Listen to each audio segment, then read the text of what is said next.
The reason we're doing this study is that we think that news still matters hugely to democracy and to society, even as the ways in which people consuming it are changing a lot.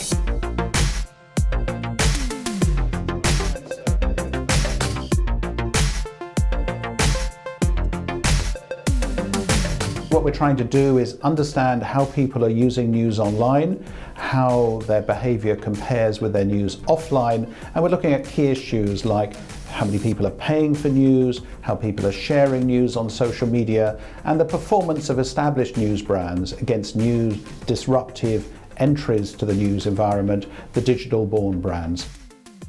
In this year's Digital News Report, we're seeing a few key trends. For example, the move to consumption on mobile phones, particularly on smartphones. About 45% of our sample that we surveyed are now consuming news on their smartphones at least once a week. We're seeing a growth of video formats and video contents for consuming news. Text still dominates, but video is becoming more important.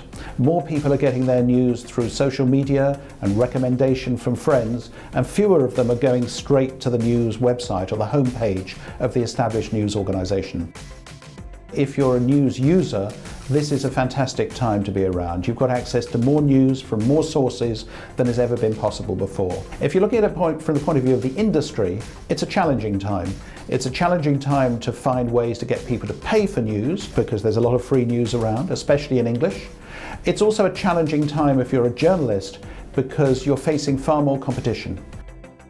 I think personally that there's going to remain a very strong demand for news, and there will remain a strong interest in news that uncovers new things and gives people, if you like, news that they can use in their daily lives. Journalists used to say what mattered was who, what, where, why and how.